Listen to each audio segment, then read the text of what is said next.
Per tal de millorar i ampliar el projecte Menys en Blanc, hem pensat en el projecte Tablet Tab.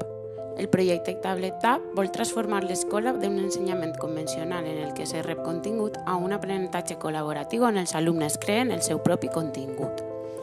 Per aconseguir-ho, utilitzarem tabletes en l'aula i aplicacions educatives per a treballar per projectes en els àmbits de geografia i valencià de primer de l'ESO. Volem millorar els resultats, augmentar la motivació, la productivitat, crear un aprenentatge significatiu i potenciar la creativitat per a dominar les competències bàsiques.